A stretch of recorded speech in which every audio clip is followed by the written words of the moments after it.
¿Alguna vez te has detenido a pensar cómo se fabrica un monstruo? Solemos imaginar que el mal nace listo, explotando en violencia desde el primer día. Pero en la mayoría de los casos, el mal es silencioso. Se construye en el vacío, en la ausencia. Imaginen a un niño que aprende, demasiado pronto, que nada es permanente, que las personas son pasajeras, que crear lazos es solo una invitación al dolor de la despedida. El hombre del que vamos a hablar hoy no se convirtió en uno de los asesinos más fríos de la historia americana de la noche a la mañana. Fue moldeado, kilómetro a kilómetro, ciudad por ciudad, en una vida donde la única constante era el adiós. Y cuando dejas de preocuparte por quienes te rodean, ¿qué te impide eliminarlos?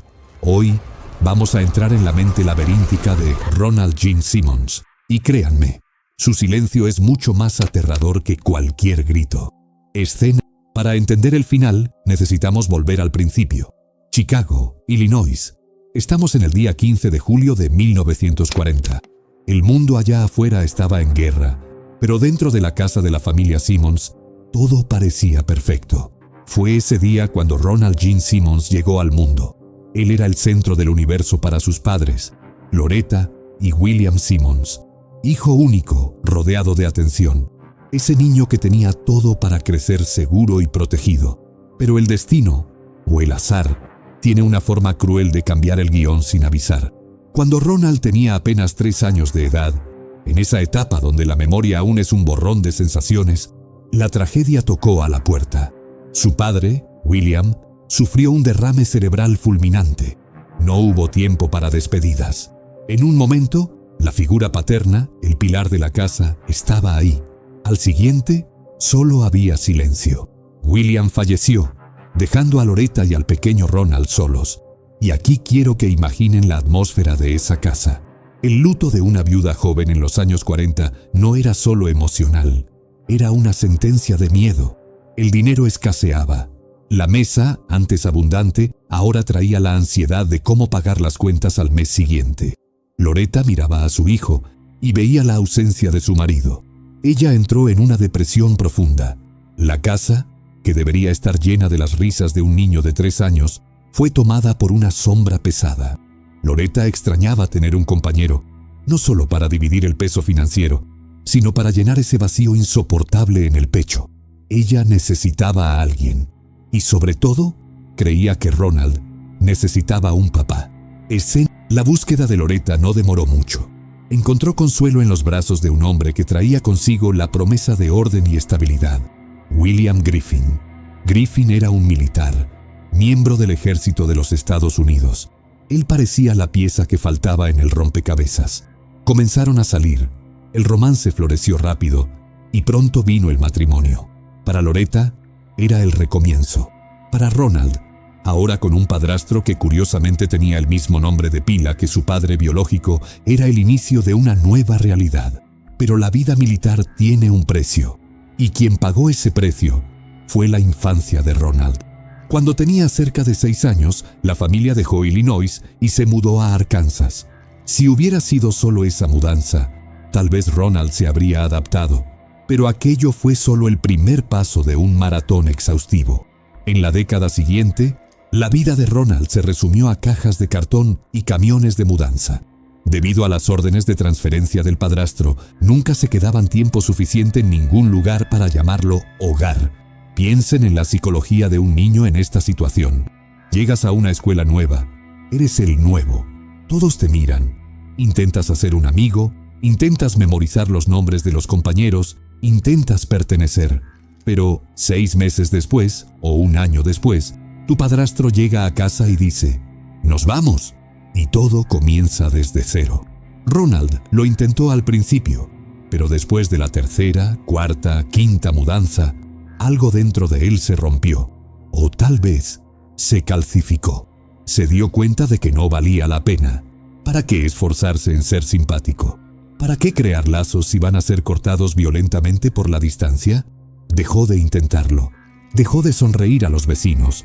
Dejó de buscar aprobación. Ronald comenzó a construir una muralla alrededor de sí mismo. Se convirtió en el chico que se sentaba al fondo del salón y no hablaba con nadie. el adolescente que no tenía un mejor amigo para andar en bicicleta o platicar de nada. Y recuerden, era hijo único. No había hermanos para compartir ese dolor. La soledad era absoluta. Fuera de casa, era un fantasma.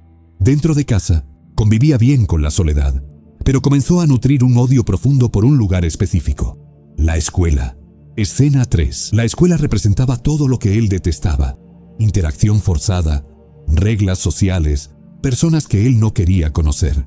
La rebeldía comenzó a surgir, no aquella rebeldía explosiva de gritar y romper cosas, sino una resistencia fría, terca, calificaciones bajas, actitud desafiante, el aislamiento voluntario. A los 17 años, Ronald tomó una decisión. Miró a aquel sistema educativo y dijo: «Basta». Abandonó los estudios. Le decía a su madre que no necesitaba un diploma, que podía arreglárselas, que conseguiría un empleo mejor que cualquier cosa que la escuela pudiera ofrecer. Pero en el fondo, parecía que Ronald estaba buscando algo que le diera la misma estructura rígida que veía en su padrastro, pero sin la inestabilidad emocional de la vida civil. Miró hacia las Fuerzas Armadas. Su padrastro era del ejército. Pero Ronald quería algo diferente. Tal vez quería distancia. Tal vez quería el aislamiento que solo el océano puede dar. Eligió la Marina. En cuanto cumplió 18 años, se enlistó. Fue aceptado. Y por primera vez, el cambio de ciudad no fue una imposición del padrastro. Fue una elección suya. Fue transferido al estado de Washington, en la costa noroeste de los Estados Unidos. Aquel aire frío y húmedo del Pacífico parecía combinar con él. Y fue allá, lejos de todo lo que conocía, donde la armadura de hielo de Ronald sufrió su primera grieta. En Washington, Ronald conoció a Rebecca Ulibarri, pero ella prefería que la llamaran Beck. Lo que sucedió entre los dos no fue un noviazgo lento y gradual, fue algo fulminante. Para un hombre que pasó la vida entera evitando conexiones, evitando sentir, cuando finalmente se lo permitió, fue como si una presa se reventara. Todo fue muy natural, muy rápido y muy intenso. Ronald, el solitario, el recluso, el hombre sin amigos, quedó completamente obsesionado y enamorado de Beck. Pero, ¿será que esa pasión era saludable? ¿O será que Ronald estaba apenas buscando a alguien a quien pudiera finalmente controlar y mantener fijo en un lugar para nunca más tener que decir adiós?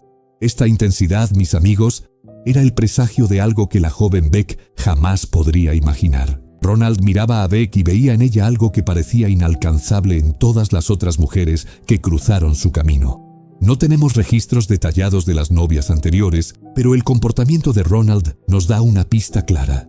Él no estaba solo buscando amor, estaba buscando pertenencia. Estaba buscando a alguien que fuera suyo. Beck cumplía todos los requisitos. Ella era el ancla que él necesitaba para dejar de estar a la deriva. Y Ronald no perdió el tiempo. Necesitaba garantizar que esa conexión fuera eterna.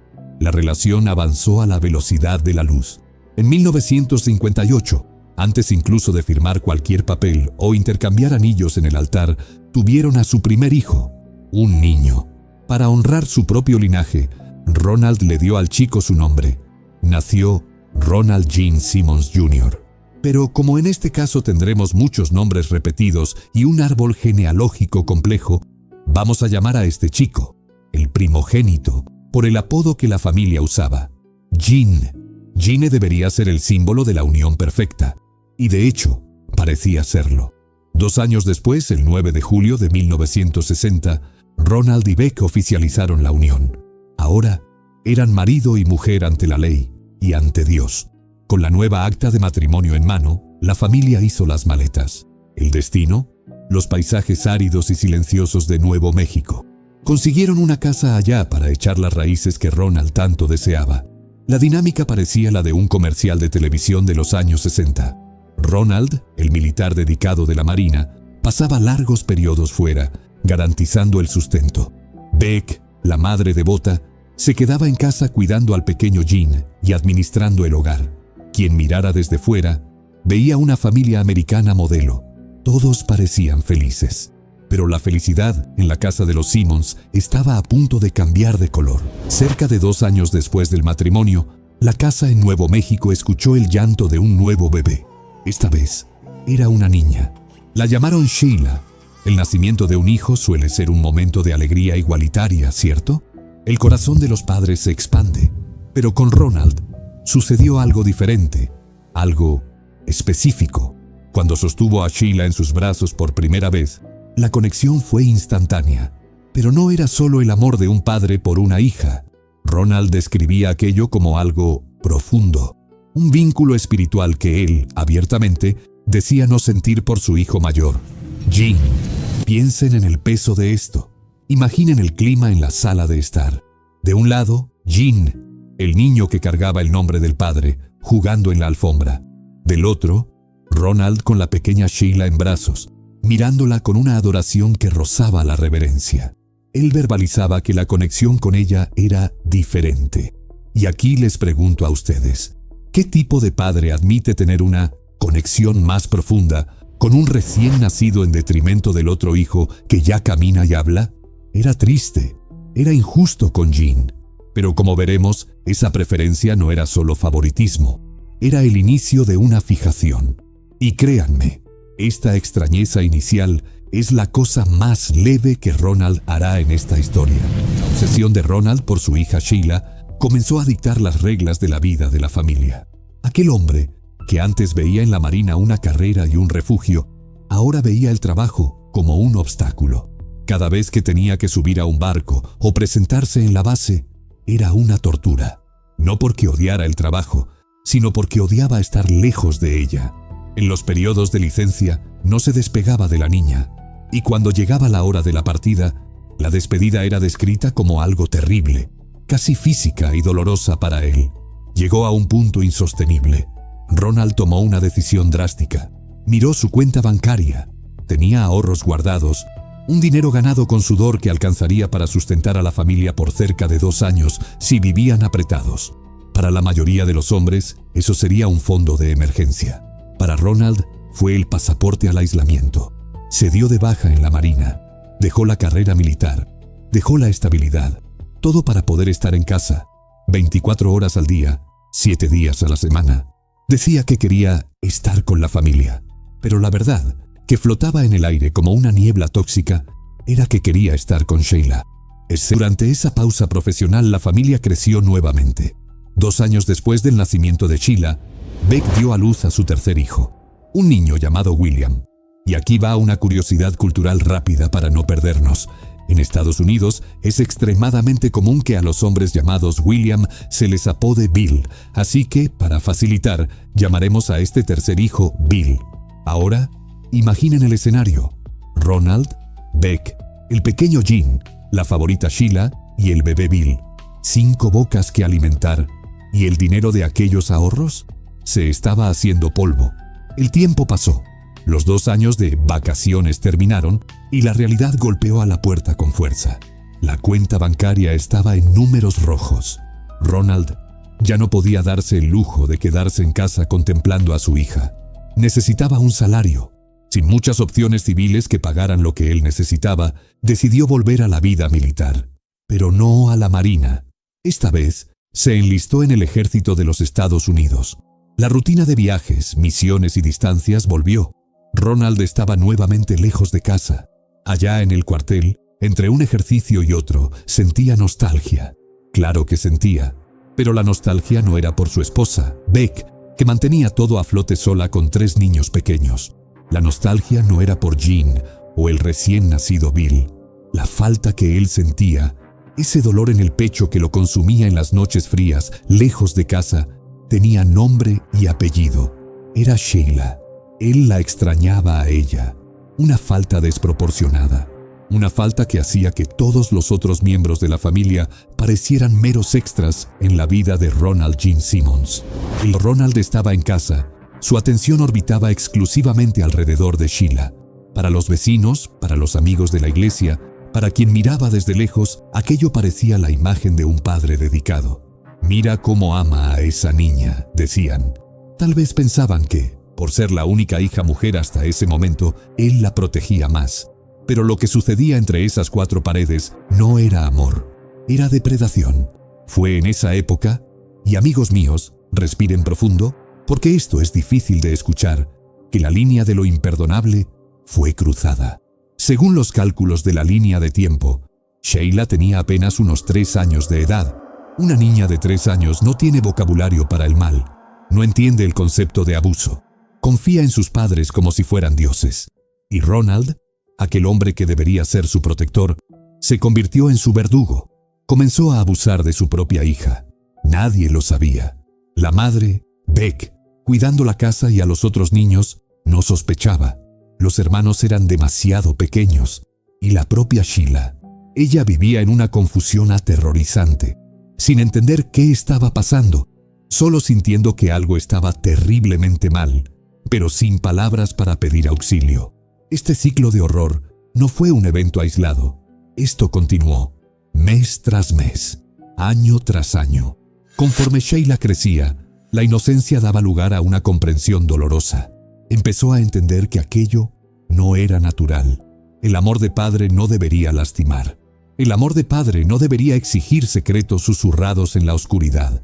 El sentimiento de ella por Ronald se transformó. Donde debería haber afecto, creció una rabia silenciosa, un desprecio profundo y un resentimiento que carcomía su alma, alimentado por la impotencia de saber que aquello estaba mal, pero que él nunca paraba. El más aterrador de los monstruos es aquel que sabe usar una máscara perfecta. Mientras destruía la infancia de Sheila dentro de casa, Ronald Gene Simmons era aplaudido fuera de ella. En el ejército, era un ejemplo. Ganaba medallas, recibía condecoraciones, era elogiado por superiores como un hombre de carácter ejemplar. La ironía de esto es nauseabunda. El hombre condecorado por defender a la nación era el mismo que atacaba a su propia familia. Y la familia no dejaba de crecer. Parecía que Ronald quería construir un ejército particular. A lo largo de esos años de abuso velado, Ronald y Beck tuvieron 4 hijos más. El clan Simmons ahora contaba con 7 niños en total. Después de Bill, vinieron la pequeña Loretta. Enseguida, un niño llamado Eddie. Después, Marianne. Y por último, la menor, Rebecca. Como tenía el mismo nombre que la madre, la familia cariñosamente la apodó Little Beck, Pequeña Beck. 7 hijos, una casa llena, ruido, juguetes tirados, llanto de bebé. Era el camuflaje perfecto. ¿Quién desconfiaría de un padre de 7 hijos, héroe de guerra, viviendo una vida tranquila en Nuevo México? Entonces, Ronald tomó otra decisión drástica. A los 39 años, decidió retirarse. Decía que no quería trabajar más, que no quería más viajes, que quería, una vez más, quedarse con la familia. Pero la dinámica de la casa cambió drásticamente con su presencia permanente. Antes, eran vistos en la región como aquella familia grande y simpática, una familia normal. Pero la normalidad acabó el día en que Ronald colgó el uniforme definitivamente. La rutina de Ronald se volvió un ritual de autodestrucción. No despertaba con el sol para trabajar, despertaba y abría una cerveza. Su desayuno era alcohol, y así seguía el día, una lata tras otra, hasta caer en la cama por la noche, completamente ebrio. Aquel padre estricto dio paso a un hombre ríspido, impredecible y violento. Imaginen la escena, la sala de estar, los niños intentando jugar en silencio, caminando de puntitas mientras el padre está hundido en el sillón. La luz azul de la televisión reflejándose en su rostro, el olor agrio de cerveza vieja impregnando el ambiente. Pasaba el día ahí, viendo TV, sin interactuar, sin jugar, sin sonreír, solo bebiendo y vigilando. Dentro de aquella casa había un territorio que era exclusivamente de Ronald, un santuario macabro. Había un cuarto específico, una habitación donde pasaba el tiempo cuando no estaba en el sillón bebiendo. Y la regla era clara y absoluta. Nadie entra ahí. La puerta vivía cerrada. El misterio en torno a ese lugar solo aumentaba la tensión. Cierto día, la curiosidad infantil habló más fuerte. Sheila estaba en casa con una amiga. Ustedes saben cómo son los niños y adolescentes. Lo prohibido es un imán. Ellas querían saber qué escondía el padre con tanto celo. Aprovechando un momento de descuido, giraron la perilla. La puerta se abrió. Lo que vieron no fue una oficina organizada o una colección de trofeos. La amiga de Sheila describió el lugar como aterrador. El cuarto estaba oscuro. las ventanas selladas. Pero lo peor no era la oscuridad, era el olor. Un hedor insoportable salía de ahí adentro. Un olor a cosa estancada, a suciedad, a secreto. Apenas tuvieron tiempo de procesar lo que veían. Ronald se dio cuenta. Su reacción no fue la de un padre que da un regaño. Fue una explosión de furia. Se puso trastornado. La violencia con la que castigó a Sheila y a su amiga fue traumática. La casa de los Simmons dejó de ser un hogar y se transformó en una prisión de mínima seguridad. Ronald impuso un decreto. Ningún hijo tenía permiso para traer amigos y tenían prohibido visitar a cualquier compañero. Imaginen el aislamiento.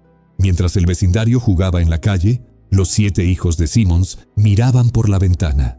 El objetivo de Ronald era claro: eliminar testigos. Pero por más que intentara cerrar las puertas, el abuso contra Sheila, ahora una adolescente, estaba a punto de generar una prueba viva. Llegamos a 1980. Sheila tenía 15 años y estaba embarazada, y el padre del niño era su propio padre, Ronald. Cuando el embarazo se volvió innegable, Ronald fue con su esposa, Beck, y le contó la verdad. Fue un comunicado. Le dijo que Sheila estaba embarazada de él y dejó implícito que ella no tenía opción. Vas a aceptar esto. Te vas a quedar, vas a cuidar de tu hija y vas a cuidar de mi hijo nieto. Imaginen la mente de Beck. La humillación absoluta, la culpa corrosiva, pero paralizada por el miedo de lo que Ronald podría hacer con los 7 niños si intentaba huir, se quedó.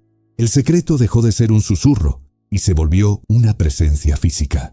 El año cambió a 1981. En una mañana cualquiera, un vecino miró por la ventana. Lo que vio hizo que su estómago se revolviera. Ronald estaba en el coche, a punto de llevar a Sheila. La escuela le entregó un regalo a su hija. Hasta ahí, todo bien, pero entonces se inclinó y la besó. No fue un beso en la frente, no fue un beso en la mejilla. El vecino describió aquello como un beso de amantes, un beso largo, sexual, posesivo, a plena luz del día, enfrente de todos.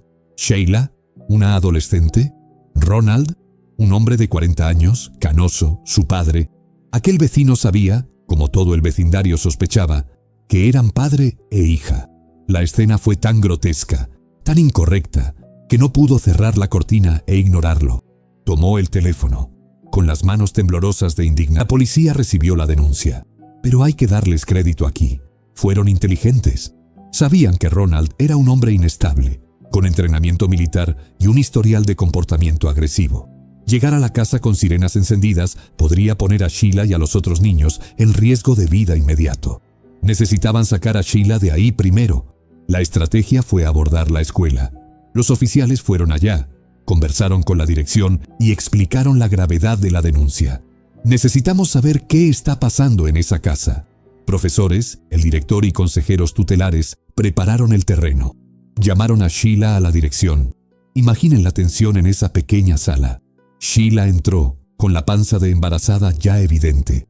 Una señal que toda la escuela veía, pero nadie tenía el valor de preguntar el origen. Se sentó en la silla, rodeada por adultos que por primera vez no estaban ahí para juzgarla, sino para escucharla.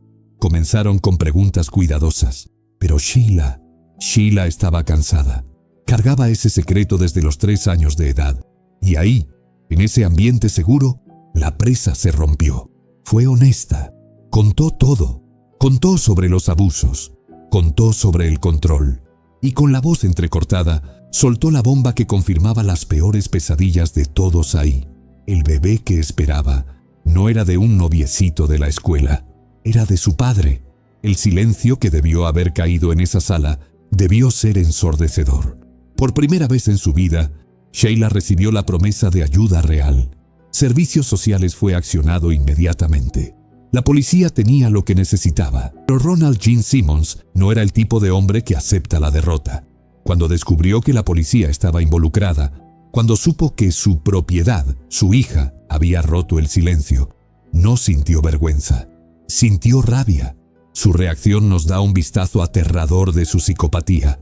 No pidió perdón. Invirtió el juego. Se puso en el papel de víctima. Escribió una carta para Sheila. Una carta que, años después, serviría como un certificado de su maldad. Quiero que presten atención a las palabras que un padre le escribió a la hija que violentó toda la vida. Tú me destruiste. Destruiste mi confianza en ti, y te veré en el infierno. La maldijo. La culpó. Pero Ronald no sabía que el infierno no era un lugar a donde él iría en el futuro. El infierno era lo que él estaba a punto de traer a la tierra. La investigación oficial contra Ronald comenzó en abril de 1981. El reloj estaba corriendo. Y mientras abogados y fiscales movían papeles, la naturaleza seguía su curso implacable. 2 meses después, en junio de 1981, sucedió lo inevitable. Sheila, todavía una adolescente, dio a luz. Nació una niña. Recibió el nombre de Sylvia. Deténganse a visualizar esa escena en la maternidad. Debería ser un momento de celebración, de abuelos orgullosos y una madre joven aprendiendo a arrullar a su bebé. Pero ahí, en ese cuarto de hospital, el aire era pesado. La pequeña Sylvia era la prueba viva del crimen. Era hija de Sheila e hija de Ronald, hermana de su propia madre, nieta de su propio padre.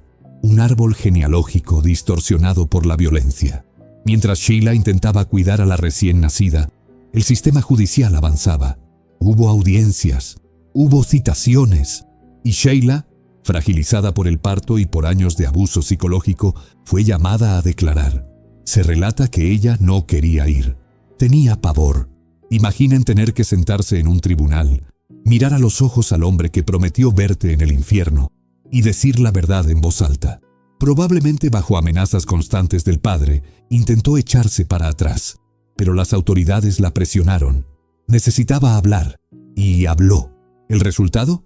Ronald Gene Simmons fue formalmente acusado de 3 cargos de incesto. El martillo había golpeado la mesa. La justicia, parecía, finalmente se haría. Aquí, mis amigos, es el momento en que la historia nos da un golpe en el estómago. Es el momento en que la lógica desaparece. Ronald fue acusado. Crímenes graves, pruebas testimoniales, una confesión de la víctima.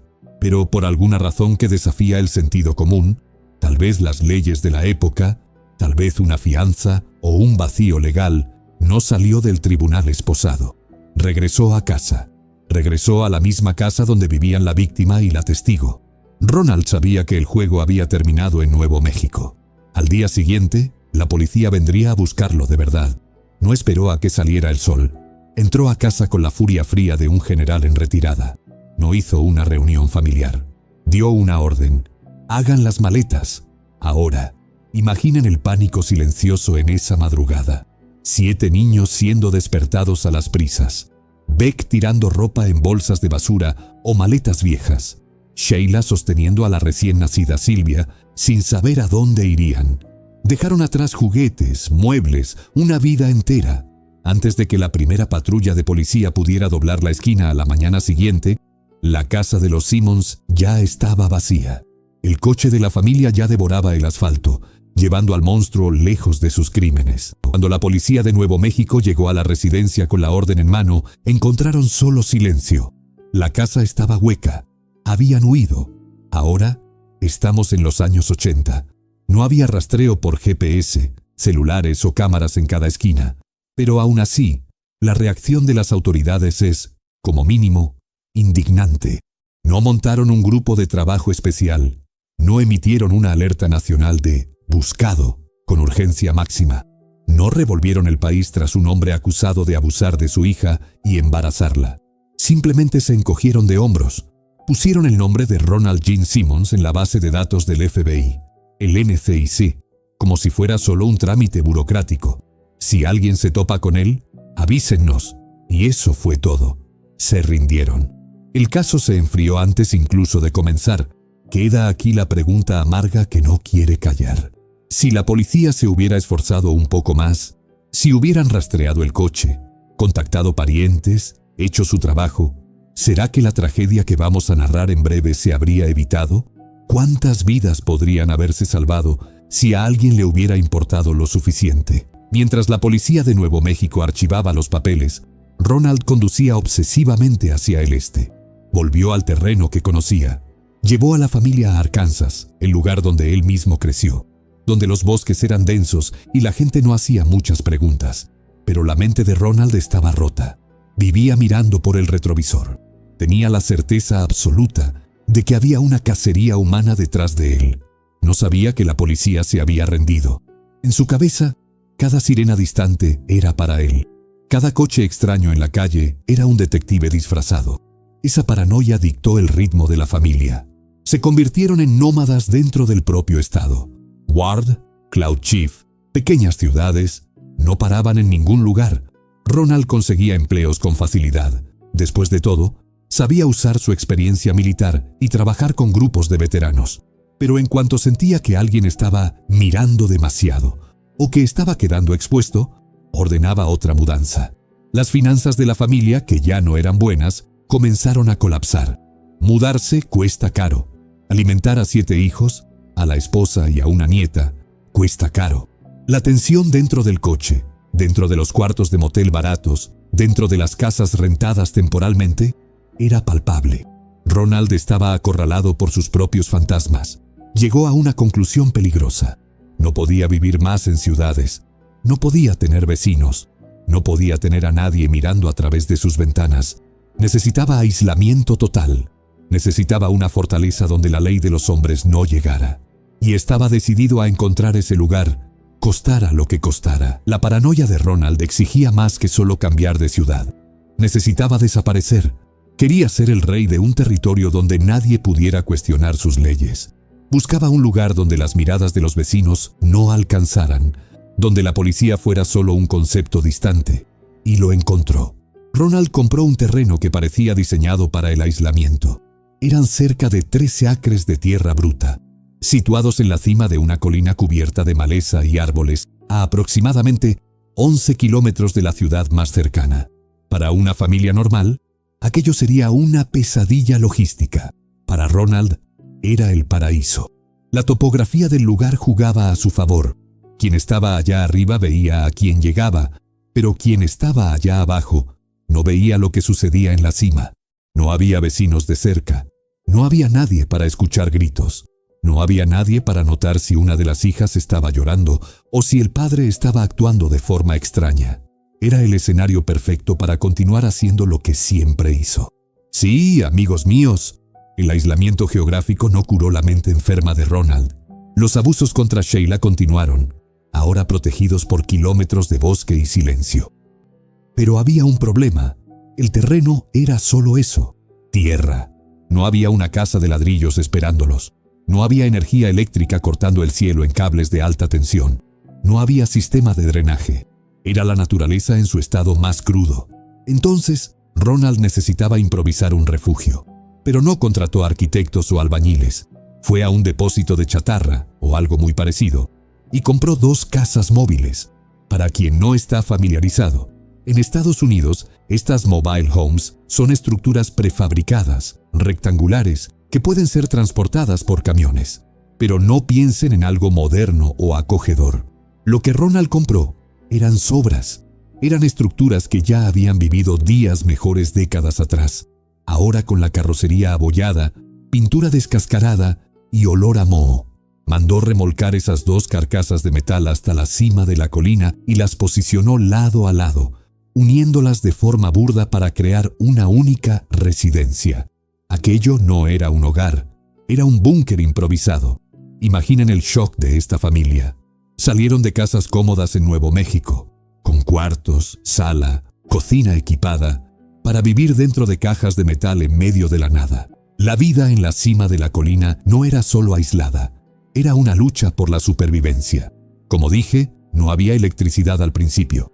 Estamos en los años 80, la era de los videojuegos, de MTV, de la tecnología explotando. Pero en la casa de los Simmons, el tiempo volvió al siglo XIX. Cuando el sol se ponía, la oscuridad era total. La única luz venía de velas parpadeantes y lámparas de queroseno, proyectando sombras largas y aterradoras en las paredes de metal. No había agua saliendo del grifo. Necesitaban buscar agua fuera. ¿Baños calientes? Olvídalo. Era una existencia primitiva.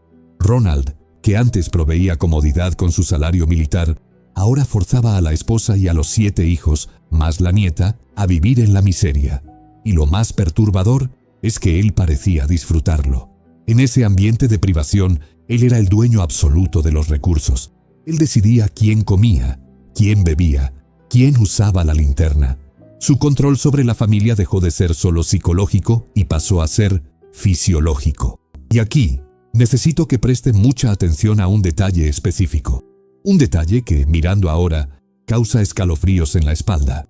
Sin sistema de drenaje, necesitaban una solución para los desechos. Ronald no contrató una empresa para instalar una fosa séptica. Les dio palas a sus propios hijos. Ordenó que los niños cavaran la tierra dura de Arkansas. Imaginen la escena. Niños y adolescentes, sucios de tierra, sudando bajo el mando del padre, abriendo agujeros en el suelo de esa propiedad aislada. Estaban cavando una fosa, pero la imagen visual, la imagen de hijos cavando agujeros profundos bajo la mirada de Ronald, es un presagio terrible de lo que este terreno llegaría a ser. Guarden esta imagen, pero la paranoia de Ronald no tenía fin.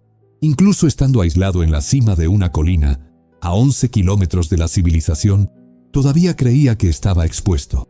No quería correr el riesgo de que algún cazador perdido o algún aventurero viera lo que sucedía dentro de aquellas casas móviles. Entonces, comenzó la construcción de una barrera física. Levantó una cerca, un muro alto, improvisado, alrededor de aquellas dos casas unidas. Aquello no era para impedir que entraran ladrones. Después de todo, no tenían nada de valor. Aquello era para impedir que la verdad saliera. Quien mirara desde fuera veía una fortaleza de basura y metal en la cima del cerro. Quien estaba allá adentro veía el horizonte cortado por muros. La caída del nivel de vida fue brutal. De la comodidad de la clase media en Nuevo México a la esclavitud doméstica en Arkansas. La familia estaba rota, sucia, cansada y con miedo. ¿Y Ronald? Ronald ahora necesitaba dinero. Y tendría que bajar de la colina para volver a trabajar. Pero el hombre que bajó aquella colina ya no era el mismo. Parte 7. Para mantener aquella fortaleza de latón y madera en la cima de la colina, Ronald necesitaba dinero. Pero el hombre que bajaba la colina para buscar trabajo no recordaba ni de lejos al sargento impecable del ejército o de la marina. No podía buscar empleos administrativos o burocráticos. No quería llenar formularios. No quería dar su número de seguro social. No quería dejar rastros. El miedo a ser encontrado todavía guiaba sus pasos. Entonces, se sujetó a talachas, trabajos manuales, esporádicos, cortar un árbol aquí, deshiervar un lote allá, construir un mueble más allá. Pero había algo repelente en Ronald en esta fase. La falta de agua corriente y la depresión latente cobraron su precio en la higiene personal. Los clientes relataban que era difícil estar cerca de él. El olor era fuerte, a sudor viejo y ropa sin lavar. Además, su personalidad era tóxica. Era ríspido, maleducado, miraba a las personas con desprecio. Quien lo contrataba una vez, raramente lo contrataba de nuevo.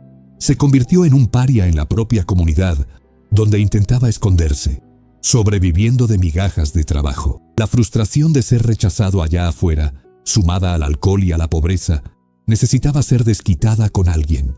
Y el blanco principal se convirtió en su esposa, Beck.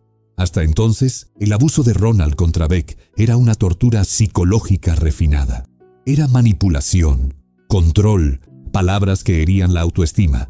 Pero en esta fase, en el aislamiento de Arkansas, la barrera física se rompió. Comenzó a golpearla. Bofetadas, empujones, agresiones físicas directas. La casa, que ya era un ambiente de miedo silencioso, pasó a ser escenario de violencia explícita. Beck vivió el infierno en la tierra.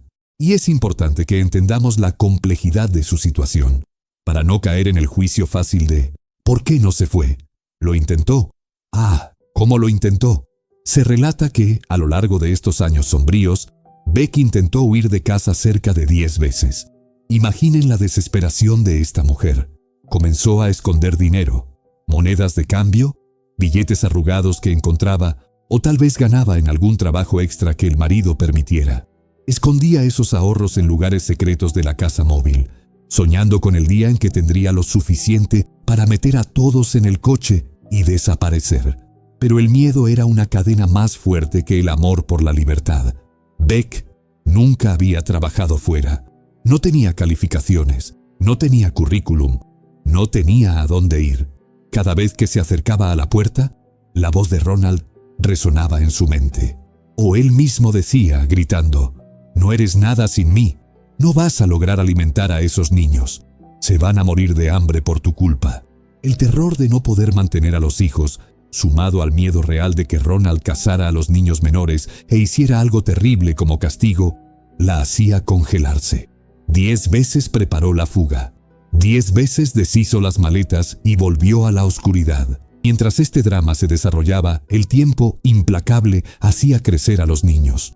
Es extraño pensar en esto, pero en medio del caos, la vida insistía en suceder. Los hijos asistían a la escuela cuando era posible, tenían interacciones mínimas con el mundo exterior y eventualmente se convirtieron en adultos.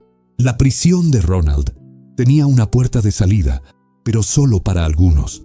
Los primeros en escapar de la gravedad de ese agujero negro fueron los hijos varones mayores: Gene, el primogénito, y Bill, el tercer hijo. Gene hizo las maletas y se fue lejos. Se mudó a San Antonio, Texas. Allá, intentó construir una vida normal. Conoció a una mujer llamada Vilma, y juntos tuvieron una hijita, la pequeña Bárbara. Bill siguió un camino parecido. Se fue a Dallas, también en Texas. Se casó con una mujer llamada Renata y tuvo un hijo llamado Trey. Para Ronald, la partida de los hijos varones fue recibida con una indiferencia gélida. Menos 2 bocas que alimentar, debió pensar. No tenía apego emocional con ellos. Eran hombres, podían arreglárselas. Su salida no amenazaba el control que él ejercía sobre lo que realmente le importaba. Ahora, en la casa de la colina, quedaban Ronald, Beck y 5 hijos: Sheila, Loretta, Eddie, Marianne y la menor Rebecca, Little Beck. Además, claro, de la nieta hija, la dinámica cambió cuando Ronald miró a Sheila. Sheila estaba creciendo. Ya no era la niñita que podía manipular fácilmente. Era una mujer joven, madre de una niña. La idea de que Sheila pudiera seguir el ejemplo de los hermanos, la idea de que pudiera hacer las maletas, encontrar un novio, un empleo y salir de debajo de sus alas, eso dejaba a Ronald trastornado. Para él, Sheila no era una hija, era una posesión. Y nadie le roba una posesión a un hombre como Ronald Gene Simmons. Comenzó a ponerse paranoico con la posibilidad de su fuga. Necesitaba algo que la atara ahí para siempre, algo que cortara sus alas definitivamente. En 1983, el ciclo de horror se repitió. Sheila quedó embarazada nuevamente. Y una vez más, el padre del niño era su propio padre, Ronald. No fue un accidente. En la mente distorsionada de Ronald, aquello era un ancla. Una mujer joven con 2 hijos pequeños, sin dinero y sin marido, jamás lograría huir. Estaba garantizando que ella nunca saliera de aquella colina. Lo que no sabía es que, al apretar tanto el control, estaba comenzando a asfixiarse a sí mismo. Ronald pensó que el segundo embarazo de Sheila la atraparía para siempre, pero calculó mal. La presencia de un bebé más en esa condición de miseria y escrutinio atraería atención indeseada. Entonces, en un giro cruel, cambió de opinión. No permitió que ese bebé naciera. Obligó a su esposa, Beck, a realizarle el aborto a Sheila. Todo hecho en secreto, en las sombras, sin médicos, sin auxilio. Un trauma físico y emocional más apilado sobre la psique de aquellas 2 mujeres. Pero, curiosamente, fue en el fondo de ese pozo que Sheila encontró una escalera. Incluso bajo la vigilancia del padre, asistía a algunos cursos en la escuela local. Y fue allá, entre libros y pasillos, donde conoció a Dennis McNulty. Dennis era lo opuesto a Ronald. Donde Ronald era oscuridad y control, Dennis era ligereza y aceptación. La relación floreció rápido, pero Sheila sabía que no podía construir un futuro basado en mentiras. Necesitaba probar si aquel amor era real. Con un coraje que desafía la imaginación, Sheila contó todo. Miró a los ojos de Dennis y reveló lo inconfesable: los abusos, la tiranía del padre y la verdad sobre su hija, Sylvia. La mayoría de los chicos habría huido. Dennis se quedó. Le sostuvo la mano y dijo que aquello no importaba. Él la quería a ella. Él quería. En 1984 la bomba cayó en el comedor de los Simmons. Sheila anunció: «Me voy a casar con Dennis y nos vamos». Para un padre normal sería un día agridulce. Para Ronald fue una traición imperdonable. Recuerden, en su mente enferma, Sheila no era hija, era su pareja, era su propiedad. Verla salir por la puerta de la mano de otro hombre transformó aquella obsesión amorosa en un odio purulento. Sheila se fue, se llevó a la pequeña Sylvia con ella. ¿Y Dennis? Dennis fue un gigante. No solo acogió a Sheila, sino que adoptó a Sylvia como si fuera sangre de su sangre, tanto que la niña pasó a usar su apellido. Juntos, tuvieron un hijo más, Michael, y construyeron un hogar lleno de amor y respeto. Todo lo que la casa de la colina no era. Ronald se quedó atrás, espumando de rabia. Había perdido. Con la vacante de hija favorita abierta, Ronald intentó llenarla. Sus ojos se volvieron hacia la siguiente hija en la línea de sucesión, Loretta. Ahora, ella era la hija mayor dentro de la casa. Ronald intentó aplicar con ella la misma dinámica de control y aproximación excesiva que usó con Sheila. Pero Loretta estaba hecha de otro material. Había visto lo que pasó con su hermana. Conocía el juego. Loretta no le tenía miedo. Le tenía desprecio. Lo enfrentaba. Se burlaba de sus órdenes. Cuando él intentaba intimidar, ella reía o respondía con sarcasmo. Ronald se dio cuenta rápido de que no lograría doblegarla. Aquel plan B falló miserablemente. Y esto solo aumentó su frustración y la sensación de impotencia. El rey estaba perdiendo a sus súbditos. Sintiendo que el control se le escapaba de las manos con la partida de Sheila y la rebeldía de Loretta, Ronald apretó el cerco contra quienes quedaron: Beck y los 4 hijos menores, Loretta, Eddie, Marianne y Rebecca. La propiedad en Arkansas dejó de ser una casa y se convirtió en un campo de prisioneros. El aislamiento se volvió total. Ronald prohibió cualquier socialización. Nadie entraba, nadie salía. Hasta la iglesia, que solía ser un refugio espiritual para la familia, fue vetada. Dios ya no era bienvenido ahí, solo Ronald. Beck, la esposa, vivía en secuestro. Su única permiso de salida, sola, era para ir a la lavandería de la ciudad a lavar la ropa de la familia, y aún así, bajo tiempo cronometrado. Aquel olor a detergente y el ruido de las lavadoras eran sus únicos momentos de libertad. ¿Y los niños? Para ellos, Ronald reservó el agotamiento. No había juegos, no había descanso después de la escuela. En cuanto llegaban, Ronald los ponía a trabajar. Eran tareas pesadas, sin sentido, diseñadas solo para cansar el cuerpo y romper el espíritu. Cargar piedras de un lado a otro, cavar agujeros en la tierra dura, limpiar la maleza con las manos. Trabajaban hasta tarde en la noche, bajo la luz de linternas, hasta caer exhaustos en las camas, sin energía siquiera para soñar con una fuga. Escena 30. La comunicación con el mundo exterior fue cortada. Los hijos que escaparon, Jean, Bill y Sheila, eran prácticamente extraños ahora, pero había una grieta en ese muro. Bill, el tercer hijo, logró rentar un apartado postal secreto. A través de él, Beck lograba intercambiar cartas con él, lejos de los ojos del marido. En esas cartas no leemos las palabras de una madre feliz, leemos el pedido de auxilio de una rehén. Tuve acceso al contenido de la última carta que Beck le escribió a Bill. Fue enviada semanas antes del fin. Es un documento histórico que rompe el corazón. Quiero leerles algunos fragmentos. Imaginen a Beck escondida en algún rincón de aquella casa móvil, escribiendo apurada, con miedo de ser descubierta. Ella llama a Ronald papá. He estado pensando en todo lo que dijiste, Bill, y sé que tienes razón. No quiero vivir el resto de la vida con papá, pero todavía estoy tratando de descubrir cómo empezar. ¿Y si no logro encontrar un empleo? Tienes que recordar que nunca he tenido un trabajo desde que estoy casada. Ahora, tengo que empezar en algún lugar. Todo sería más fácil si fuera solo yo, pero tengo a los niños en casa. A veces, siento como si Dios me estuviera diciendo que sea más paciente. Recordé mucho lo que dijiste, Bill. Soy una prisionera aquí, y los niños también. Sé que cuando salga, puedo necesitar ayuda. La libertad puede ser difícil para mí todavía, y sé que sería genial tener mi rincón y que los niños me visiten a cualquier hora. Tener un teléfono, hacer compras, quiero ir a la iglesia. Cada vez que pienso en libertad, quiero salir lo más pronto posible. No quiero poner ninguna carga sobre mí y los niños. Creo que es mejor, antes de que me haga muy vieja, quiero salir. Beck quería salir. 1987. Ronald mantenía una fachada de funcionalidad. Se dividía entre 2 empleos, un turno en un mini mercado local y otro en una empresa de transporte por carretera. Pero Ronald no puede vivir sin un blanco, sin alguien a quien controlar o perseguir. En la transportista fijó sus ojos en una compañera de trabajo llamada Kathy Kendrick. Kathy era solo una mujer intentando hacer su trabajo, pero para Ronald se convirtió en el nuevo objeto de deseo. Comenzó con lo que él creía ser romance, pero que cualquier mujer reconoce como acoso. Compraba flores, traía regalos no solicitados, insistía en citas. Decía, con ese tono de quien no acepta un no, voy a pasar a tu casa en la mañana para salir. Kathy, incómoda y firme, rechazaba todo. Devolvía los regalos, decía no. El rechazo hirió el ego frágil de Ronald.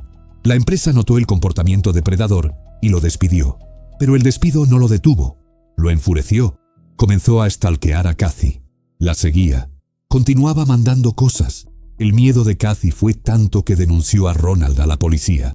Pero, una vez más, la justicia fue blanda. Ronald perdió algunas licencias de trabajo, recibió una nalgada en la mano y fue liberado. El sistema falló nuevamente en ver el peligro real que en diciembre de 1987. El mundo se preparaba para la Navidad. Luces de colores, música de fiesta, familias reuniéndose. Pero en la mente de Ronald Gene Simmons, las luces se estaban apagando. El día 18 de diciembre dejó el empleo en el minimercado. Quien se cruzó con él en las calles de Dover, Arkansas, en esos días, vio a un hombre convertido en piedra. Caminaba con la cabeza baja. Si alguien decía «Buenos días» o «Feliz Navidad», no respondía. Miraba al vacío o volteaba la cara con desprecio. Se estaba desconectando de la humanidad. Sentía que su vida había fallado en todos los aspectos: financiero, familiar, amoroso, y en la lógica distorsionada de un narcisista maligno, si él era infeliz, todos debían pagar. La lista de Navidad de Ronald no tenía regalos, tenía blancos. Decidió que mataría a todos, no solo a Beck y a los hijos que vivían con él. Quería exterminar su linaje, hijos casados, nueras, yernos y los nietos. La fecha fue elegida con cuidado, la semana de Navidad. Ronald sabía que no necesitaría atraer a la familia. La Navidad haría eso por él. Los hijos vendrían a visitar a la madre, vendrían a traer regalos, vendrían voluntariamente al matadero. Amaneció el día 22 de diciembre. El cielo estaba gris y frío. Ronald comenzó el día con una normalidad aterradora. Puso a los niños menores en el coche y los llevó a la escuela, como un padre cualquiera. Después condujo hasta Walmart. Imagínenlo empujando un carrito de compras por los pasillos, adornados de verde y rojo. Mientras la gente compraba pavos y juguetes, Ronald fue a la sección de armas. Compró un revólver calibre .22 y compró munición, mucha munición. Pagó, tal vez le deseó una feliz Navidad automática al cajero y regresó a la colina. Escena 30. De vuelta en la casa móvil, el escenario estaba listo. Beck estaba ahí, probablemente ocupándose de los quehaceres domésticos, sin saber que esa sería su última mañana. Ronald esperó. El primero en llegar para la visita de Navidad fue Gene, el hijo mayor. Gene trajo consigo a su hijita, Bárbara, de apenas 3 años de edad. Jenny y su esposa Vilma estaban pasando por un momento difícil, una separación, así que él vino solo con la niña para ver a los abuelos. El coche se estacionó en la tierra compactada. Gene tomó a la pequeña Bárbara de la mano y caminó hacia la casa. Debía estar esperando un café caliente, tal vez una conversación difícil con su padre, pero ciertamente esperaba ver a su madre. La puerta se abrió. No hubo discusión. No hubo gritos de advertencia. En cuanto Gene cruzó la puerta, Ronald levantó la calibre .22 y disparó. Un tiro en la cabeza. Seco. Brutal. Gene, el niño que cargaba el nombre del padre, cayó muerto instantáneamente en el suelo de la sala. El sonido del tiro resonó en ese espacio pequeño y metálico. Beck, que estaba en la habitación, vio a su hijo caer. El shock debió haber paralizado sus pulmones. Vio a su marido con el arma humeante. Vio a su hijo muerto. Antes de que pudiera gritar, antes de que pudiera correr, antes de que pudiera suplicar por la vida de su nieta, Ronald giró el arma. Le disparó a Beck, la mujer que soñó por años con huir, que escribió cartas pidiendo libertad, encontró su fin ahí, en el suelo de la cocina que tanto odiaba. Ahora quedaba solo una testigo en la sala, la pequeña Bárbara, 3 años de edad. Estaba ahí, parada, mirando al abuelo, sin entender por qué papá y la abuela estaban en el suelo. Ronald no usó el arma con ella. Tal vez quería ahorrar munición. Tal vez quería sentir la vida desvanecerse con sus propias manos. Tomó a su propia nieta y la estranguló. En cuestión de minutos, 3 generaciones de la familia Simmons estaban muertas en el suelo. Con 3 cuerpos en la sala, Ronald necesitaba limpiar la escena antes de que los niños regresaran de la escuela. Arrastró los cuerpos hacia afuera. ¿Recuerdan aquel detalle cruel que contamos antes sobre Ronald, obligando a los hijos a cavar la fosa séptica de la casa? Jean, cuando era adolescente, ayudó a cavar ese agujero con sus propias manos, sudando bajo el sol de Arkansas. Ahora, Ronald arrojó el cuerpo de Jean dentro del agujero que él mismo cavó. Arrojó a Beck, arrojó a la pequeña Bárbara, 3 vidas desechadas como basura en una fosa de desechos. El trabajo manual terminó. El silencio volvió a reinar en la cima de la colina. Ronald limpió la sangre, arregló la casa y entonces hizo lo que cualquier psicópata haría después de asesinar a su esposa, hijo y nieta. Se sentó en su sillón, tomó una cerveza y encendió la TV. Se quedó ahí, relajado, viendo programas diurnos, bebiendo, aprovechando la paz y la soledad que acababa de conquistar a balazos. Pero sabía que el descanso sería breve. El reloj estaba corriendo. El autobús de la escuela pronto traería a los otros hijos. Y la lista de Navidad de Ronald Gene Simmons todavía estaba lejos de ser concluida. El sol de la tarde comenzaba a caer sobre la colina. Dentro de la casa móvil, 3 cuerpos ya se estaban enfriando en la oscuridad de la fosa séptica. Ronald, con la calma de quien acaba de lavar los platos, regresó a la sala. Sabía que la segunda fase del plan estaba a punto de comenzar. Era el día 22 de diciembre, el último día de clases antes del receso de Navidad. Imaginen la energía dentro de aquel autobús escolar amarillo subiendo el camino de tierra. Los niños debían estar eufóricos. Sin tarea, la promesa de regalos, el olor a vacaciones en el aire. Loretta, 17 años, Eddie, 14, Marianne, 11 y la pequeña Little Beck, 8, bajaron del autobús. Miraron hacia la casa. Estaba silenciosa. No vieron a mamá en la ventana. No vieron al hermano mayor, Jean. Solo a papá, Ronald, esperando afuera. No estaba armado. No estaba gritando. Estaba extrañamente receptivo. Bloqueó la entrada. Con una sonrisa que no llegaba a los ojos, les dijo a sus hijos: no entren todavía. Tengo una sorpresa de Navidad para ustedes, pero tiene que ser uno a la vez. Una sorpresa. La palabra mágica para cualquier niño en diciembre. Ronald usó la inocencia y la expectativa de ellos como una trampa. La primera en ser llamada fue Loretta, la hija rebelde, la que lo desafiaba. Entró en la casa esperando ver un regalo, tal vez a mamá preparando la cena, pero la sala estaba vacía. En cuanto la puerta se cerró, la máscara de Ronald cayó. A diferencia de los adultos, a quienes disparó para evitar reacciones, con los niños eligió un método más personal, más cruel. Atacó a Loretta con sus propias manos, la estranguló. Pero Ronald era un hombre meticuloso. No quería correr riesgos de que solo se desmayara y despertara después. En la propiedad tenían grandes tanques o barriles usados para recolectar agua de lluvia. Recuerden, el agua corriente era un lujo reciente o inexistente ahí. Ronald arrastró el cuerpo de su hija hasta esos tanques. La sumergió.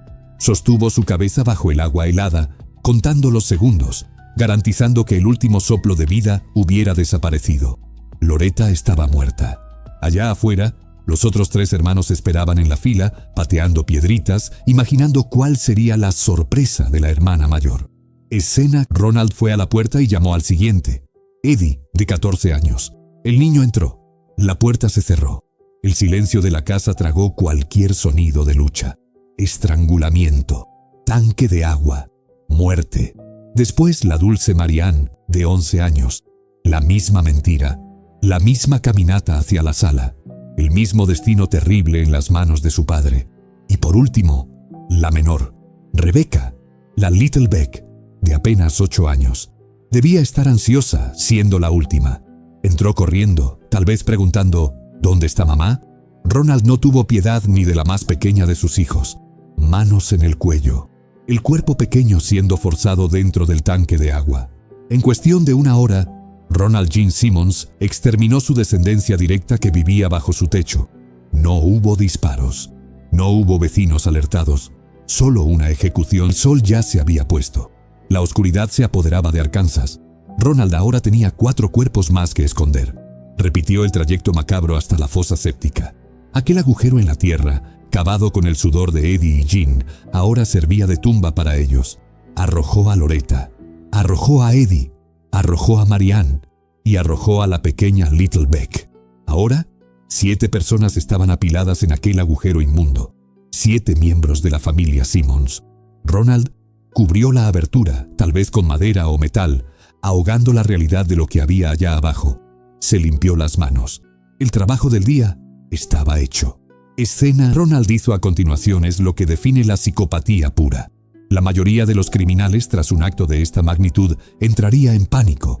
Huiría. Intentaría cruzar la frontera. Ronald se quedó. Volvió adentro de la casa móvil, ahora vacía y silenciosa.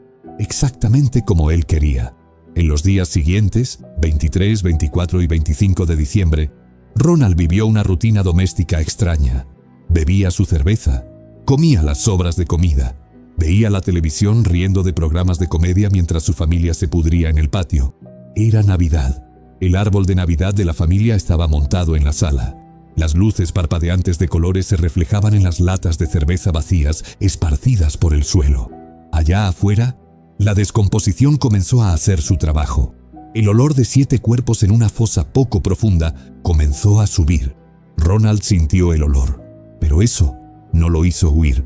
Salió, compró queroseno y lo vertió en el agujero para enmascarar el olor de la muerte. Pasó la Nochebuena ahí, solo, en paz.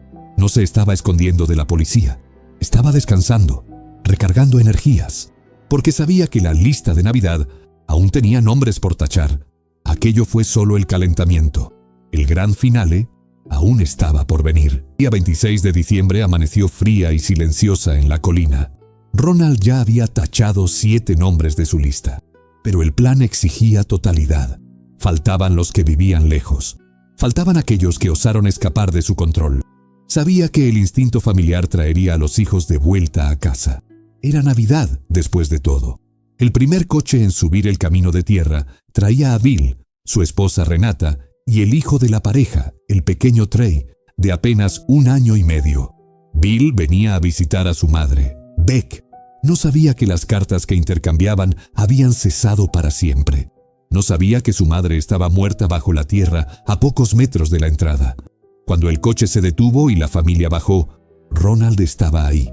El mismo guión macabro, la misma recepción fingida. En cuanto cruzaron el umbral de la puerta, la trampa se disparó. Ronald levantó el arma. Un tiro a Bill. El hijo con quien intercambiaba correspondencia cayó.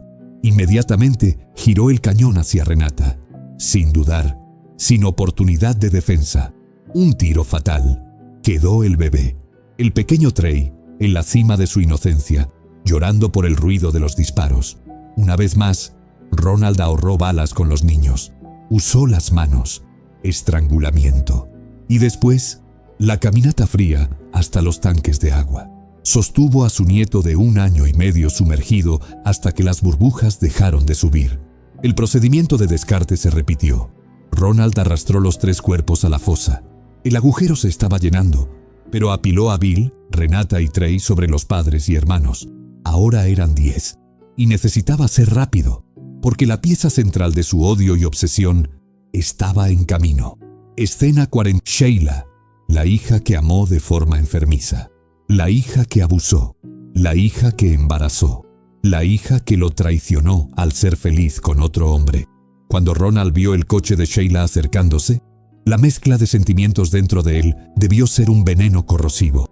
Estaba ansioso por verla, no para abrazarla, sino para poseerla una última vez a través de la muerte. Sheila bajó del coche con su marido, Dennis McNulty, el hombre que la salvó, el hombre bueno. Junto con ellos, los niños, Sylvia, hija biológica de Ronald y Sheila, ahora con 6 años, y el pequeño Michael, hijo de Sheila y Denise, de apenas 21 meses. Sheila caminó hacia la casa donde vivió sus peores pesadillas, tal vez esperando que la Navidad trajera algo de paz. Pero Ronald no dio tiempo para conversaciones. En cuanto ella entró en su campo de visión, el odio explotó. Le disparó a Sheila. Ver a la mujer que consideraba suya caer al suelo no fue suficiente. Giró el arma hacia Denise, el rival, y disparó también. Denise y Sheila estaban muertos. Ahora Ronald tenía que lidiar con los nietos. Y aquí, la crueldad alcanza un nivel insoportable. Primero Sylvia, la niña que era la prueba viva del incesto. La niña que él engendró. La estranguló. La ahogó en el tanque. Después el pequeño Michael, estrangulado, ahogado. En cuestión de minutos, exterminó el linaje de Sheila. El hombre que prometió verla en el infierno cumplió la promesa trayendo con la masacre finalizada. Ronald tenía 4 nuevos cuerpos en la sala. Sheila, Denise, Sylvia y Michael. Pero algo cambió. ¿La fosa estaba llena? ¿Estaba cansado? ¿O será que quería mantener a Sheila cerca? Esta vez no los arrojó al agujero. Tomó las llaves de los coches abandonados y viejos que estaban en la propiedad. Abrió las cajuelas. El cuerpo de la pequeña Sylvia fue colocado en una cajuela. El cuerpo del bebé Michael fue colocado en otra. Cerró las tapas, encerrando a los niños en la oscuridad metálica. El cuerpo de Denise, el yerno que despreciaba, fue dejado en la casa, cubierto de cualquier forma con una cobija vieja. Pero con Sheila fue diferente. Ronald fue al armario y buscó algo específico. Tomó un mantel, pero no cualquier mantel. Era el mantel favorito de Beck, su esposa muerta. Con un cuidado perturbador, casi cariñoso, cubrió el cuerpo de Sheila con aquella tela especial. La dejó acostada en la sala de estar como si estuviera durmiendo bajo un manto sagrado. Incluso en la muerte, necesitaba marcarla como diferente, como especial. Especialmente, al final del día 26 de diciembre, Ronald Gene Simmons había asesinado a 14 miembros de su propia familia. Todos estaban muertos. Él era el único sobreviviente en la colina. Se sentó. La adrenalina bajó. Y entonces, una preocupación mundana invadió su mente de asesino. Recordó un detalle. Antes de morir, Beck había encargado regalos de Navidad en una tienda departamental en la ciudad vecina. El día 25 ya había pasado. Nadie había ido a buscarlos. La mente paranoica de Ronald comenzó a trabajar. Si nadie va por los paquetes, la tienda va a llamar. Les va a parecer extraño. Alguien puede venir aquí a ver si Beck está bien. No podía permitir que desconfiaran. No todavía. Aún tenía planes. Entonces, el hombre que acababa de ahogar a sus propios nietos en un barril de agua se lavó la cara, se cambió de ropa y condujo hasta la ciudad. Entró a la tienda departamental. Imaginen la escena. La música de Navidad aún sonando. La gente cambiando regalos equivocados. El clima de resaca de feriado. Y Ronald ahí, en el mostrador, tranquilo, pulcro. Pidió los paquetes. Le dio una excusa cualquiera a la empleada sobre el retraso. Tuvimos un contratiempo, mucha visita en casa. Tomó los regalos envueltos, regalos que eran para los niños que ahora estaban muertos en su patio. Y volvió. 2 días siguientes, 27 y 28 de diciembre, Ronald vivió en un estado de suspensión. Tenía el control total. Nadie lloraba. Nadie pedía comida. Nadie lo desafiaba. Pasaba los días bebiendo. A veces se quedaba en la casa, rodeado por los cuerpos cubiertos y por los regalos que nunca serían abiertos, viendo televisión. Otras veces iba a un bar local en Russellville. Se sentaba en la barra, pedía una cerveza y miraba a la nada. Quien lo vio en el bar dijo que parecía tranquilo, resignado. Estaba absorbiendo los últimos momentos de libertad. Se estaba despidiendo del mundo, porque Ronald Gene Simmons sabía que su obra macabra aún no estaba completa. Había destruido a su familia. Ahora quería destruir a la sociedad. El día 28 de diciembre de 1987, la neblina cubría la colina en Arkansas. Ronald despertó decidido. La lista de Navidad dentro de la casa estaba completa, pero la lista de fuera, esa todavía tenía nombres pendientes. Necesitaba bajar a la ciudad, necesitaba cazar, pero había un problema logístico. Su coche estaba sin combustible o con fallas. Necesitaba transporte. Miró el coche de Jean, su hijo mayor, estacionado ahí afuera, silencioso. Era perfecto. Pero, ¿dónde estaban las llaves? Ronald revolvió la casa. Nada. Y entonces, la memoria vino. Las llaves no estaban en la mesa, ni en el mostrador. Las llaves estaban en el bolsillo del pantalón de Jean. ¿Y dónde estaba Jean? Jean estaba en el fondo de la fosa séptica, cubierto por tierra, queroseno y por los cuerpos de su madre, hija, hermanos y sobrinos. Deténganse un segundo, respiren profundo e intenten visualizar lo que este hombre hizo a continuación. Ronald no maldijo y se rindió. Tomó una linterna, caminó hasta el agujero, quitó la cubierta que él mismo había puesto. El olor a descomposición mezclado con el olor fuerte de combustible debió ser un golpe en la cara. Pero Ronald bajó, o se inclinó. Tuvo que meter las manos en ese montón de muerte. Tuvo que tantear entre los cuerpos fríos y rígidos de su propia familia hasta encontrar el cadáver de su hijo. Metió la mano en el bolsillo de Jean. Sus dedos tocaron el metal helado de las llaves. Las sacó de vuelta a la luz del día. Limpió la suciedad. Tenía lo que necesitaba. Conduciendo el coche del hijo que asesinó, Ronald bajó la colina en dirección a la civilización. ¿Su primera parada? Walmart. De nuevo. Parece ironía, pero para él era solo rutina. Entró tranquilo, como quien va a comprar leche. Fue al mostrador de armas. Compró un revólver más. Compró más munición. El empleado no vio a un asesino en masa. Vio solo a un señor canoso preparándose para... ¿qué? ¿Cazar venados? ¿Proteger la granja? Mal sabía él que esas balas tenían direcciones específicas en la ciudad. Armado y enfocado, Ronald condujo hasta la oficina de abogados donde trabajaba Kathy Kendrick. ¿La recuerdan? La mujer que rechazó sus insinuaciones. La mujer que osó decir no y denunciarlo por acoso. En la cabeza de Ronald, ella era la culpable de su despido. Ella se merecía esto. Se estacionó. Caminó hasta la recepción. El ambiente era de trabajo. Teléfonos sonando, papeles imprimiéndose. Ronald abrió la puerta. Sus ojos barrieron la sala ignorando a la recepcionista, ignorando a los clientes. Fijó la mira en Kathy. No hubo diálogo. No hubo, ahora vas a ver. Levantó el arma y disparó. 1, 2, 3. Fueron cerca de 6 o 7 tiros. Todos en ella. Los compañeros de trabajo se lanzaron detrás de los escritorios gritando, esperando ser los siguientes. El olor a pólvora llenó la oficina cerrada. Pero Ronald no disparó a nadie más. No era un tirador aleatorio en ese momento. Era un ejecutor. La deuda de Kathy estaba pagada. Dio la espalda, salió por la puerta principal, subió al coche. El reloj corría. Menos de 10 minutos después, el coche de Ronald rechinaba llantas en la entrada de la Taylor Oil Company. Era una empresa petrolera donde ya había trabajado. ¿Su blanco? El dueño, Rusty Taylor. El hombre que también era dueño del mini mercado. El hombre que, en la visión distorsionada de Ronald, lo humilló. Ronald invadió el lugar disparando. Vio a Rusty. Disparó. La bala alcanzó a Rusty en el pecho. Cayó, gravemente herido, pero vivo. En el caos de los disparos, Ronald no tenía precisión quirúrgica. Estaba disparando a matar. Una de las balas encontró a David Jim Chaffin. David no era jefe de Ronald. No era enemigo. No lo conocía. Estaba simplemente ahí, trabajando. David fue la única víctima totalmente aleatoria. El único inocente en el criterio distorsionado del asesino. Murió en el lugar. Y aquí tenemos un relato que hiela la sangre. Una empleada, aterrorizada, se tiró al suelo intentando esconderse. De repente sintió el cañón frío de un arma tocar su cabeza. Aguantó la respiración, esperando el fin. ¿Ronald jaló el gatillo? No. Ella miró hacia arriba. ¿Y qué vio?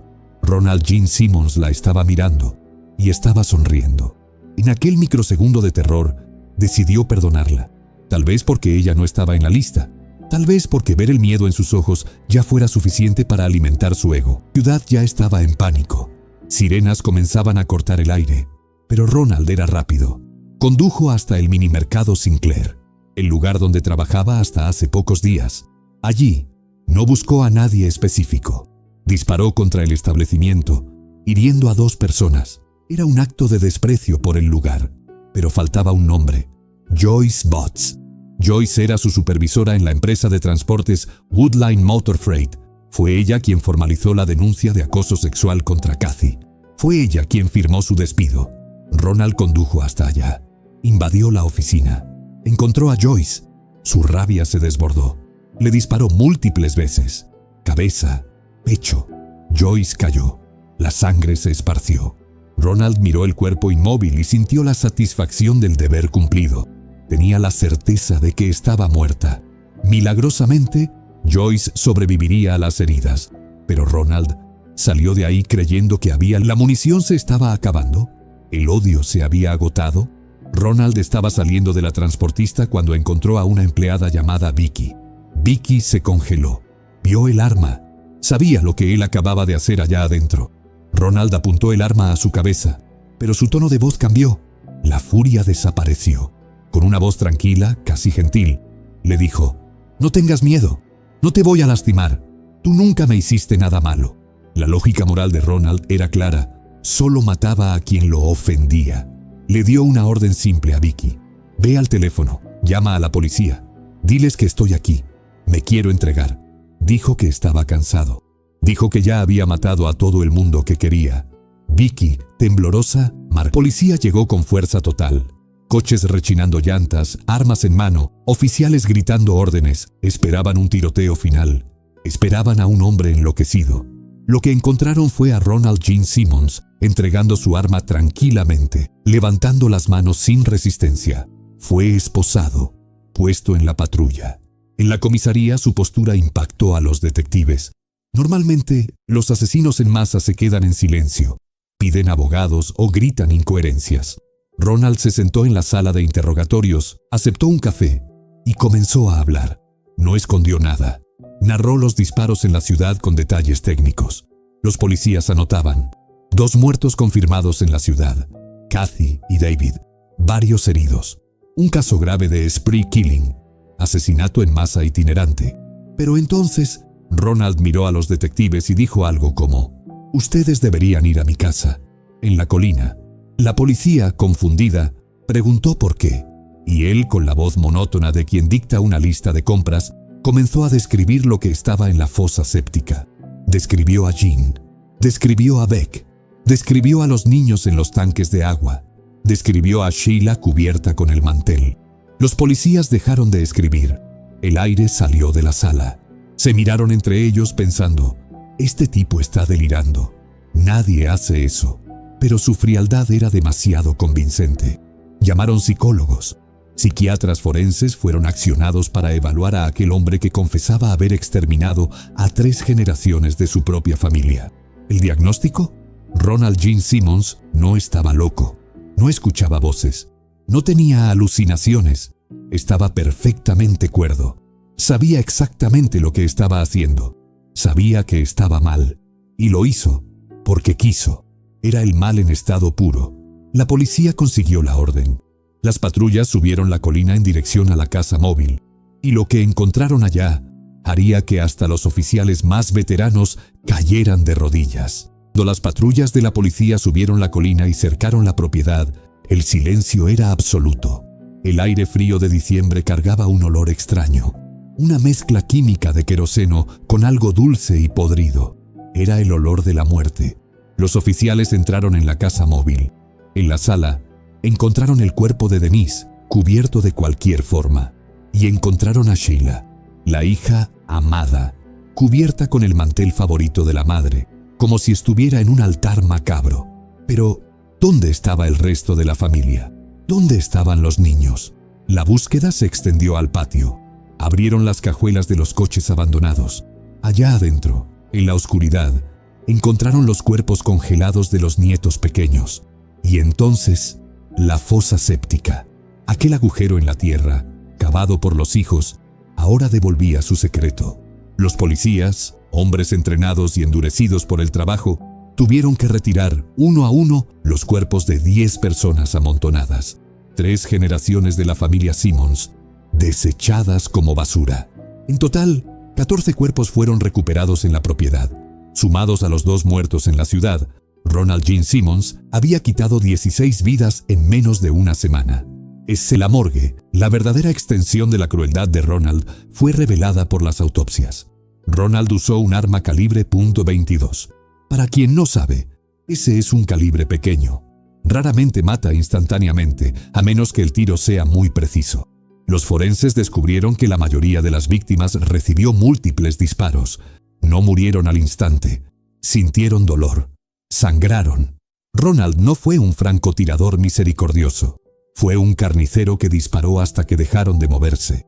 Y en cuanto a los niños, las marcas en sus cuellos y el agua en sus pulmones contaban la historia de un abuelo que los miró a los ojos mientras los estrangulaba y ahogaba. Escena 60. El sistema judicial decidió dividir los crímenes. Primero, Ronald fue juzgado por los eventos del día 28 de diciembre, el tiroteo en la ciudad. En el banquillo de los acusados, Ronald no pidió clemencia. Al contrario, parecía aburrido con la burocracia. Su objetivo era claro: quería la pena de muerte. Quería que el Estado terminara el trabajo que él no tuvo el valor de hacer en sí mismo. Resultado: culpable. Pena de muerte. Más 147 años de prisión. Pero fue en el segundo juicio, el juicio por la masacre de la familia, que la máscara del psicópata cayó. Hasta entonces, Ronald intentaba mantener la postura de un patriarca estricto que hizo lo que tenía que hacerse. Se veía como un justiciero moral, pero la fiscalía tenía una carta bajo la manga. Sacaron a la luz la verdad sobre Sheila y sacaron la verdad sobre la pequeña Sylvia. Los exámenes de ADN y los diarios encontrados confirmaron el incesto. Le probaron al mundo que Ronald era el padre de su propia nieta. Cuando esto fue dicho en tribunal abierto, la calma de Ronald se hizo añicos. Aquel hombre frío explotó en una furia narcisista. No soportaba ver su imagen de hombre de familia ser destruida, incluso siendo un asesino. En un ataque de rabia intentó atacar al fiscal. Le dio un puñetazo en la cara. Intentó tomar el arma de un guardia. Tuvo que ser contenido a la fuerza. No fue remordimiento por las muertes. Fue rabia por la exposición de la verdad. El veredicto final fue inevitable. Culpable de 14 homicidios capitales. Ronald Gene Simmons fue condenado a muerte por inyección letal. Y se puso feliz con eso. Sonrió cuando la sentencia fue leída. El proceso fue acelerado, en parte porque el propio Ronald rechazó todas las apelaciones. Quería morir pronto. El 31 de mayo de 1990, el entonces gobernador de Arkansas, Bill Clinton, firmó la sentencia de muerte.